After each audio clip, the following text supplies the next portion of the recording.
പ്രമുഖ ഹാസ്യ സാഹിത്യകാരനും മലയാളം അധ്യാപകനുമായിരുന്ന പ്രൊഫസർ സി.ആർ. ഓമനക്കുട്ടൻ അന്തരിച്ചു. 80 വയസ്സായിരുന്നു. രക്തധമനി പൊട്ടിയതിനെ തുടർന്ന് കൊച്ചിയിലായിരുന്നു അന്ത്യം. വാർത്തയുടെ കൂടുതൽ വിശദാംശങ്ങളുമായി കൊച്ചിയിൽ നിന്നും ടി അശ്വതി ചേരുന്നുണ്ട്.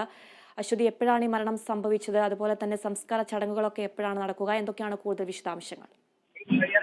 അതിര പ്രശസ്ത സാഹിത്യകാരനും കേരള സാഹിത്യ അക്കാദമി പുരസ്കാര ജേതാവുമാണ് സി.ആർ. ഓമനക്കുട്ടൻ. ഹൃദയാഘാതത്തെ തുടർന്ന് കൊച്ചിയിലെ സ്വകാര്യ ആശുപത്രിയിൽ ചികിത്സയിലിരിക്കെയാണ് അദ്ദേഹം അന്തരിച്ചത്. 23 വർഷം എറണാകുളം മഹാരാജാസ് കോളേജിലെ അധ്യാപകനും പത്രപ്രവർത്തകനും ഒക്കെയായിരുന്നു. അങ്ങനെ ഒരു ബഹുമുഖ പ്രതിഭയായിരുന്നു അദ്ദേഹം. അതുപോലെ തന്നെ എലിസബത്ത് ടൈലർ, മിസ് കുമാരി എന്നിവരുടെ ജീവിത കഥകൾ എഴുതിയ ഓമനക്കുട്ടൻ പിൽക്കാലത്ത് 25-ലേറെ പുസ്തകങ്ങളും 150-ലേറെ കഥകളും എഴുതി. അടിയന്തരാവസ്ഥ കാലത്ത് പോലീസ് മർദ്ദനത്തിൽ കൊല്ലപ്പെട്ട രാജ്യത്തെക്കുറിച്ച് എഴുതിയ ശവന്തീനികൾ വലിയ ചർച്ചയായിരുന്നു. ഇക്കഴിഞ്ഞ സെപ്റ്റംബർ 3-ന് ശവന്തീനികൾ തെരഞ്ഞെടുത്ത കഥകൾ എന്നീ പുസ്തകങ്ങൾ പ്രകാശിപ്പിച്ചിരുന്നു. നടൻ മമ്മൂട്ടിയായിരുന്നു ഇതിന്റെ ഉദ്ഘാടനം നിർവഹിച്ചത്. അദ്ദേഹം ഇപ്പോഴും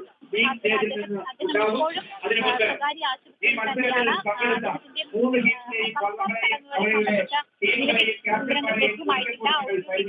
ലഭ്യമായിട്ടില്ല.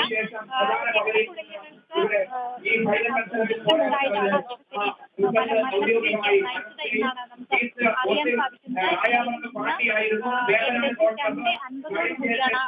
അന്തരിച്ചത്. സംവിധായകൻ അമൽ നീരദിന്റെ പിതാവാണ് സി.ആർ. ഓമനക്കുട്ടൻ.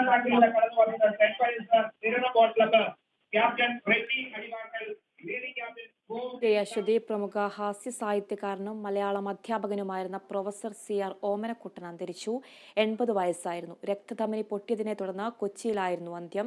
23 വർഷം എറണാകുളം മഹാരാജാസ് കോളേജിൽ അധ്യാപകനായിരുന്നു. 20 വർഷത്തോളം ദേശാഭിമാനിയിൽ നടുക്കോളം എന്ന പംക്തി കൈകാര്യം ചെയ്തു. കോട്ടയത്താണ് ജനനം. പെണ്ണമ്മയും രാഘവനുമാണ് മാതാപിതാക്കൾ. സിനിമാ മാസിക, പ്രഭാതം, ഗ്രന്ഥലോകം എന്നിവയിൽ പത്രപ്രവർത്തനം നടത്തി. 4 വർഷത്തോളം സർക്കാരിന്റെ പൊതുസമ്പർക്ക വകുപ്പിൽ ജോലി ചെയ്തു.